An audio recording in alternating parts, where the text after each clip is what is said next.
This is the I Will Teach You a Language podcast, episode 159. Welcome to the I Will Teach You a Language podcast, weekly motivation and language learning tips to help you become fluent in any language. Now, here's your host, Ollie Richards. Hey everybody, welcome back to the show. Fantastic to have you here. I'm coming to you live still from Hong Kong with a barking dog in the background. Hopefully it's not going to distract me or put you off too much. I've been very busy, actually. I haven't been doing much Cantonese for the last couple of weeks. I've got so kind of caught up in the New Year thing and this whole kind of annual planning thing that I'm not really doing. I'm doing 12-week plans this year. Right, I think a year is too long to plan, so I'm planning for 12 weeks. But I've kind of got caught up in a lot of that, and I've got excited about work, and I've started to do a lot of those things. So my Cantonese has suffered. I'm going to be here for a few weeks more. I'm going to have to get back on the horse with that so that I don't waste my time. But anyway, before we get on to today's question, which is really great, I'd like to thank the sponsors of the show, italki, and it's the place where you need to go if you need to get a language lesson or just a language partner, someone to start speaking with. You can get a free lesson in any language you desire, pretty much, by going to iwillteachyoualanguage.com/free lesson. Now, without any further ado, let's get into today's question from Valentin. Hi Ollie, it's Valentin from France. First of all, thank you very much for your work. It's really helpful. So my question for you today is, how can I improve my vocabulary in Russian? Let me explain. I'm stuck at a B1 level in Russian, so I can have basic conversation with native speakers I meet here in Newcastle. I'm an Erasmus student here, but I can't enjoy the language as I could do in English or Esperanto. So I can't read books, articles, or watch videos because I lack vocabulary. My problem is not so much about grammar, because I'm picking up the cases through exposures, but every time I came across a list using Anki or Memrise, it's either too easy for me or too complicated or unrelevant to me. And there's unfortunately no version of Mozzolingua for learning Russian yet. So how could I choose the vocabulary I learn in order to get from a B1 level to a B2 level in Russian or in any language, basically? So thank you very much for answering, and see you soon. Bye. Okay, Valentin, thank you very much for a great question. It's a question that a lot of people are going to identify with, I'm sure, and one that I can definitely relate to as well. In fact, I'm going through that right now, still, in my Cantonese. That's the thing. When you're at that intermediate level, we've got to start off by accepting the reality that you are at the bottom of a very tall mountain. You've got a lot to learn, and every single word that you learn is less useful than it used to be when you were a beginner, right? When you're a beginner, you could learn a lot of stuff very easily, and it was all super useful.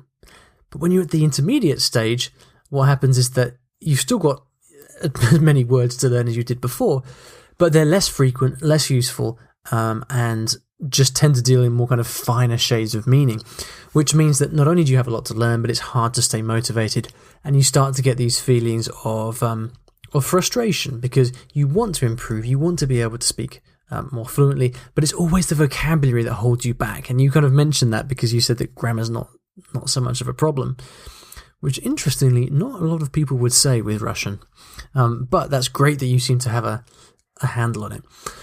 So I need, in answering your question, I need to try and find a balance between being realistic, but also kind of motivating you as well. And it's a strange one. I mean, I'm like I say, I'm struggling with that now in Cantonese. I've got really used to the language. Grammar's generally not a problem. My vocabulary is growing, but still, all the kind of blank stares that I end up with on a daily basis are through a lack of vocabulary. And there really is no quick solution to this. I remember when I was in Japan at this stage, it kind of came over time. There was a very interesting question from Neil in my Facebook group the other day, asking about these magic eureka moments in language learning, whether we kind of all suddenly have a huge improvement at some point, and our level magically goes up at some specific time.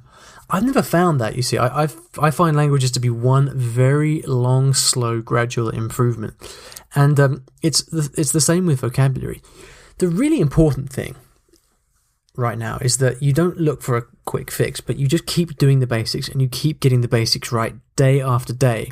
And you set out to do that for a number of years, really. I think about my friend Alex Rawlings, who did Russian at university, did a 4-year degree in Russian, including a year abroad.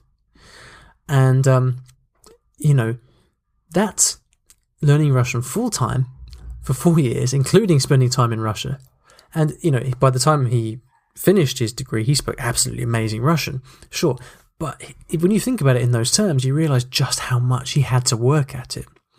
Now, Valentin, I think I imagine that you, like most of us, are learning a language on the side in your free time. And you've got to kind of remember that if you compare that to someone that's studying full-time or very intensively, it's going to take us a lot longer. And so we need to bear that in mind. And the key to this is to be able to enjoy the process. Because if you can enjoy the process, which for me personally means finding people that I enjoy being with, and then having materials that I can enjoy reading and listening to, then it stops becoming learning so much and starts to become more of a lifestyle thing. So there's a few basics we've got to get out of the way first. So make sure you can read Russian. I don't know if you've learned the Russian alphabet yet, but whatever you do, if you can't read Russian yet, stop and learn it, because it's not too hard. It's not a particularly difficult alphabet. I'm learning Thai at the moment and Chinese, which are on a different scale. Right, you can learn Russian relatively fast, and it's not so much that once you can read it will help you, because obviously that's the case. The fact is that not being able to read is a handicap that you'll never get over. So learn to read first of all, and then next up I'm going to challenge your assumption that you can't read books or articles. I understand that you've got a limited vocabulary. I get that, and that's frustrating. But I think part of the characteristics of the intermediate level is that you've got to engage in a struggle of a kind. And it has to be a struggle where you're trying to engage with materials. You're trying to understand stuff. You're trying to read and listen. And it's tough, but you keep going anyway. And because you read and listen to stuff that you enjoy, gradually, as you persist, you will grow the vocabulary that you need for that particular topic area. Okay, so once you have found stuff that you enjoy to read, and it is out there, just think about what you like, what you enjoy reading in your mother tongue or in English or in Esperanto, and then just find the same stuff in Russian. There are lots of tools out there that can help you read. You can use LingQ, LingQ.com, Steve Kaufman's website, which he learnt Russian, I believe, himself on LingQ, and you can pull lots of articles at different levels in Russian and use LingQ to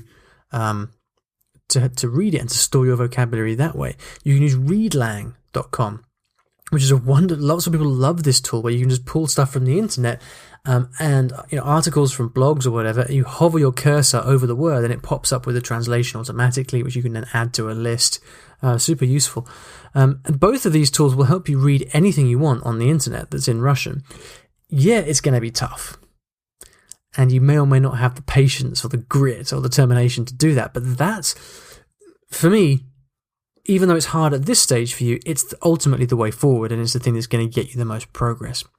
You can also try reading my book of short stories in Russian. You may or may not know that I co-wrote with Alex Rawlings a book of short stories in Russian, which are designed especially for your situation.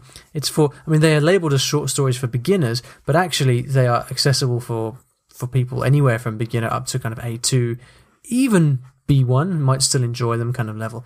I'll put a link to that book in the show notes, which will be at episode IWTYAL.com/episode 159 if you'd like to pick up a copy of that. So take the long-term view, read as much as you can on interesting topics. Don't be put off by the struggle, and you will start to grow your vocabulary. You need to also make sure you have a system for recording it. Steve Kaufman would say, just listen and read all day long. He spends, I think, 2 hours a day just listening and reading in the languages that he's learning or in the language that he's currently focusing on. And, he will say, that's enough for me. Like, I find I need a little bit more than that. The natural approach like this. It doesn't, it's really powerful, but A, I don't have 2 hours a day to sit and read. And B, when I do, it just lacks a little bit of rigor for me. So what I personally like to do is extract vocabulary and store it in flashcards so I can go back and revise it whenever I want. That's what helps me. That's what helps vocabulary stick in the memory for me. Everybody does it differently, but you definitely need to consider how are you remembering vocabulary, because you probably need a system of some kind or a little bit of extra help for that vocabulary to stick. A few more thoughts of things that you've got to do, because I know that it seems like a vocabulary problem, but really the intermediate level is the challenge is all about making it part of your life. As I come back to again and again on the podcast, you're probably sick of hearing me say it now, but it's so crucially important. Number 1, find speaking partners. Make sure you're using Russian socially as much as possible. Okay, you're in the UK, there are tons of Russians here, you will be able to find people. If you're not speaking regularly, you're handicapping yourself, really. Again, in Japan, my big way through my stagnating study there was to go through a period of speaking as much as possible with people. And the reason that put my level up above a B1 was simply because I just got used to speaking and I got good at social interaction. So that really helps. You learn the vocabulary you need to talk to people. Don't ignore, this is the next thing, don't ignore the possibility or the option of taking classes either, because the thing is that it's a long road through the intermediate level. And taking an intermediate Russian class, if you can find one, can be a great systematic way to improve. The next thing is, you mentioned looking for prepared lists on Memrise or flashcard decks or something like decks of vocabulary that other people have prepared. I would avoid that stuff like the plague. What you most need at your level is holistic learning. You need to be absorbing real material in Russian, or at least graded material. Meaning material that's made simpler, but that you are kind of reading and listening to real things. Okay, so don't go down the road of using lists that other people make. It has nothing to do with what you personally want to learn. Okay, closing words then. The principle to follow is to grow your vocabulary using material that you enjoy. So take some time to find that. Browse Amazon, get my book of short stories. I don't say that because it's mine. I say it because people really like it. And people often email Alex and I saying how useful it is, how it starts them reading Russian. So go and check that out. And base your learning around stuff that is going to keep you motivated and interest you. Okay? I really hope that helps. There is no easy answer. I'd be lying to you if I said there was. But if you follow the principles that I've talked about here, then hopefully that will be helpful for you. If you enjoy the I Will Teach You a Language podcast, I would love you to come and leave a review on iTunes. I know most of you haven't done it, and that's cool because it's a pain, right, to do it. But if you do have a few seconds free right now, I would really love it for you to go and leave a quick review on iTunes, because it really helps other people find the show. If you'd like to do that, you can simply open up the podcast app on your phone, or iTunes, I should say, and then do a search in the iTunes store for I Will Teach You a Language, and you can leave a review on there. I'll love you forever if you do. It would be super awesome. Now, at the end of every episode, I'd like to leave you with a resource of some kind on the topic of the show.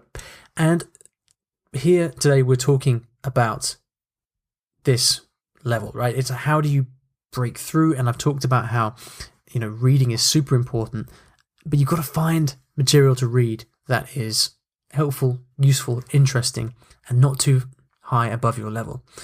You may have probably heard me mention before the fact that I've written a whole series of short story books in French, in Russian, in Spanish, in German, in Italian. Many of these have 2 volumes as well.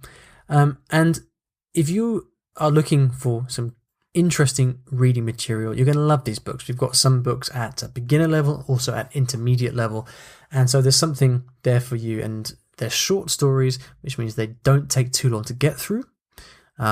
The stories are fun, which means you're going to read to the end because you're going to like them. They've got lots of cool learning features in there as well that help you understand the stories and to memorize vocabulary. So if you're learning any of those languages, and whatever level you're at, have a look at them. They're available on Kindle, they're available in paperback and also in audiobook form as well.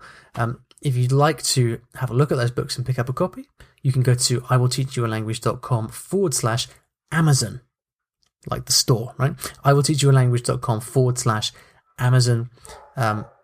Hope you enjoy those. If you'd like to look at a list of the tips from today or to go to any of the resources that I've mentioned in today's episode, you can find them all at the show notes. And the show notes are at iwillteachyoualanguage.com/episode 159.